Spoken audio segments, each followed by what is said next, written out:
fantasme sur l'islamisme, attention. Vous vous rappelez, au début des soulèvements, c'est ce dont on nous disait. On disait les islamistes sont les plus organisés, ils vont prendre le dessus. Et en fait, ce piège de la polarisation, il marche. Si vous écoutez les débats aujourd'hui en Tunisie, ça fait peur, parce que vraiment on est dans une polarisation qui, à terme, peut paralyser, en fait. Elle peut être tout à fait contre-productive, c'est-à-dire des mouvements populaires qui vont être paralysés par la polarisation idéologique. Soit on est laïque, soit on est islamiste.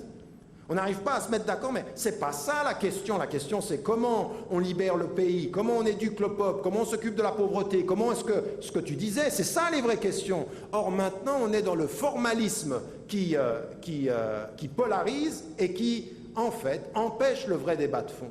Et c'est la même chose en Égypte, où on va faire des histoires sur est-ce qu'il faut mettre charia dans la Constitution ou non. On pousse les gens au conflit idéologique, mais pas du tout au vrai débat politique, pas du tout à une vraie stratégie. Et ça n'est pas, encore une fois, une simple stratégie qui vient de l'étranger, c'est le problème que les États arabes, les sociétés arabes, la société civile arabe a aujourd'hui. Il y a une vraie crise du débat politique. Il y a une vraie crise de quels sont les enjeux qu'on peut mener ensemble. Et là, ce que je mets en évidence dans l'ouvrage, c'est que les laïcs vivent une crise terrible de légitimité. Pour qui parle-t-il? Et au nom de qui parle-t-il? Qui sont-ils? Qui représentent-ils? Quelle est cette élite qui nous dit que c'est la seule solution? Et les islamistes, d'un autre côté, aujourd'hui, vivent une crise terrible. Si vous regardez ce qui se passe à Narda, les jeunes générations et les plus âgés, mais en même temps en Égypte, 5 courants différents chez les frères musulmans, unis contre Moubarak et complètement dispersés dans la gestion de l'avenir. Ils n'ont pas de position. Les jeunes ne sont pas d'accord avec les plus âgés. Les plus âgés, ils n'étaient même pas d'accord entre eux sur est-ce qu'il faut faire un parti, comment est-ce qu'il faut s'engager, même est-ce qu'il fallait soutenir la révolution du 25, comme ils l'appelaient. Tout ça, ça a éclaté. Nous vivons des crises terribles. Mais la seule chose qui tient malgré toutes ces crises, c'est une polarisation. Or, la polarisation, elle est stérile.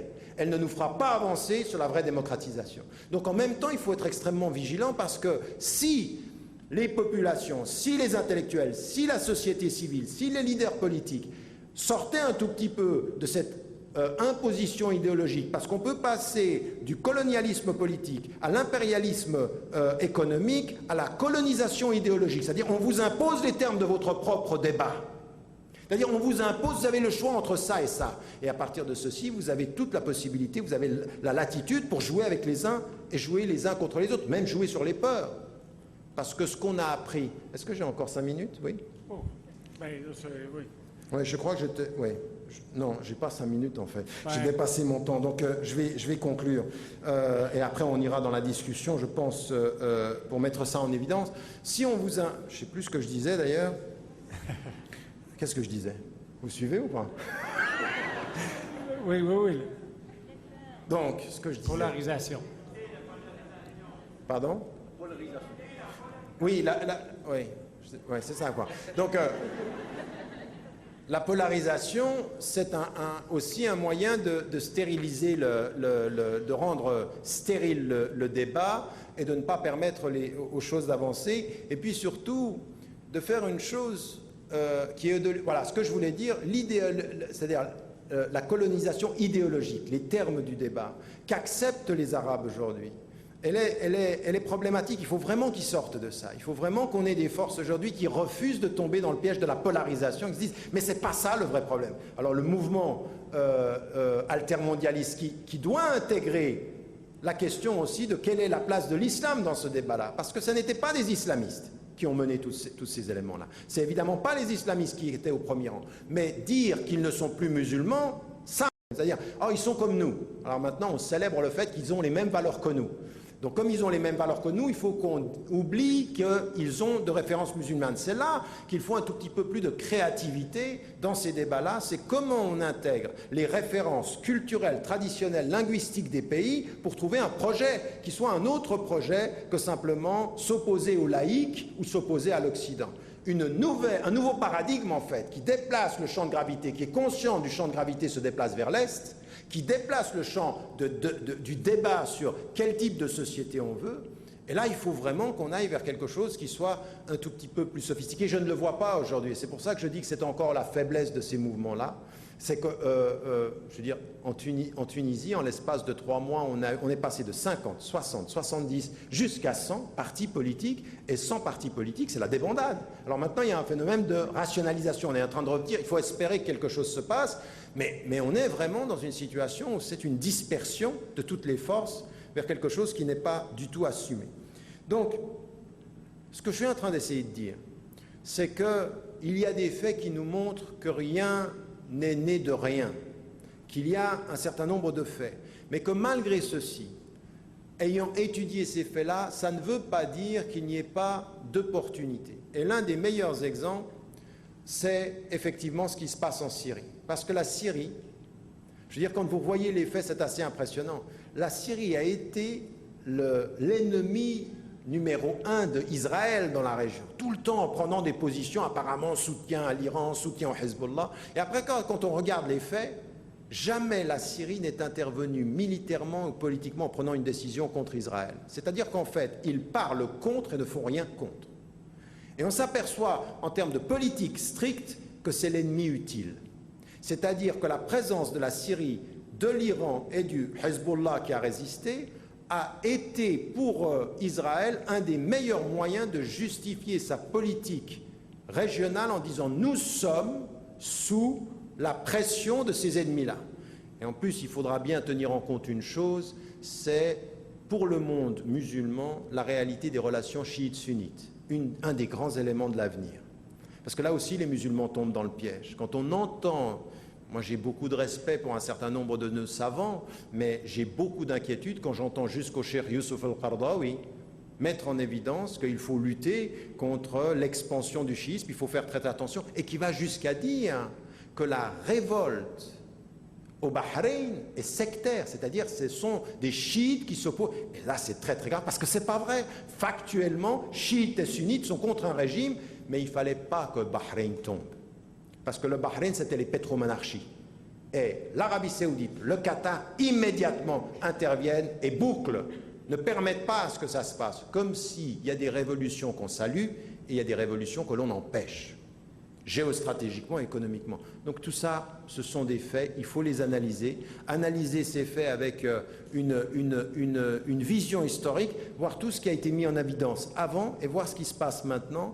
Et en se disant, oui, il y a des tentatives de contrôle. Est-ce qu'il y a des opportunités populaires? Oui. La Syrie, aujourd'hui, n'est pas un pays dont on aimerait voir tomber le régime dictatorial. On dit des aménagements de l'intérieur, sinon on ne prendrait pas autant de temps. Et puis on s'aperçoit des traitements différenciés avec l'OTAN qui intervient en Libye. Et qui intervient de cette façon-là. Je veux dire, Libération, le journal Libération, le 1er septembre, annonce qu'il y a un accord secret entre le Conseil national de transition, aménagé de façon tout à fait étonnante et avec l'amour de la liberté qui est connu chez Bernard-Henri Lévy, qui est parti là-bas et qui a fait ce qu'il fallait parce qu'il aime Il aime bien le sang libyen, il pense que le sang libyen est honorable, alors que le sang palestinien ne l'est pas. Cette hypocrisie absolument terrible que l'on est en train de voir, et on s'aperçoit 35% des récoltes du pétrole et de l'exportation du pétrole sont destinées à la France. Et là aussi, il y a quelque chose d'étonnant. Il y a une décision américaine de laisser la France aller au premier rang de l'intervention. Pourquoi? Parce que les États-Unis ne pouvaient pas prendre cette décision. Les États-Unis ne peuvent pas prendre la décision. Avec ce qui se passe sur le plan intérieur, les débâcles afghans, en fait, la France joue en Libye exactement le même jeu que les États-Unis ont joué en Irak. C'est la même politique de gestion locale des ressources pétrolières et de mainmise. Donc, encore une fois, pas de naïveté. Maintenant, encore une fois, il faut toujours se dire que dans tout ce qui est en train de se passer, il y a des opportunités très importantes du point de vue de la mobilisation populaire et surtout des leaders, de l'élite, d'un certain nombre de ces voix qui doivent se faire entendre dans le monde arabe et qu'il faut que nous accompagnions pour essayer de faire en sorte qu'on ne tombe pas dans ces polarisations, qu'on ne tombe pas dans ces faux débats. Moi, je veux dire, 80% des discussions, on me demande, quand on vient me demander de parler du printemps du printemps arabe, quote unquote, et les islamistes, et la polarisation. On est en train de nous décider du cadre du débat, c'est-à-dire, voilà les termes, c'est là, vous devez nous dire, est-ce qu'on va être démocrate comme nous, ou islamiste comme les autres? Et vous êtes entre les deux, et cette polarisation, elle ne permet pas la créativité. Moi, j'ai juste écrit un chapitre complet, c'est quand l'autre n'est plus vraiment l'autre et qu'on le dessine à notre image pour l'empêcher de devenir ce qu'il est lui. Il faut faire attention. Il y a deux politiques, c'est de diaboliser l'autre dans ce qu'il est, puis reste le diable, ou de le faire tellement comme nous que finalement il n'a plus d'autre possibilité que d'être comme nous. Nous, la fin de l'histoire, nous, la démocratie, nous qui avons les valeurs universelles. Et là, ça enlève toute créativité au peuple. Vous voyez combien, de ce point de vue-là, il faut avoir un tout petit peu de subtilité politique, avoir la mémoire longue, et se dire que tout ceci est aujourd'hui difficile. Nous sommes dans une période critique de ces soulèvements. Il faut continuer cette analyse, il faut soutenir toutes ces voies-là. Et puis j'aimerais dire une chose, parce que Omar disait qu'il n'y avait pas vraiment de politique arabe du point de vue du Canada, ou alors elle était grave et dangereuse. Le Canada est encore dans la ligne de l'administration Bush dans l'analyse du fait du monde arabe. Mais encore une fois, il faut faire attention. C'est vrai que c'est l'analyse de Bush, mais franchement, du point de vue de l'analyse réelle de la politique aujourd'hui, quelle est la vraie différence que vous voyez entre ce que Bush a fait et ce que le président Barack Obama fait maintenant en matière pratique, pas en termes de discours, parce qu'en termes de discours, on n'a jamais eu un président américain qui parle aussi bien durant toutes ces dernières années. Il parle très bien, il parle trop bien.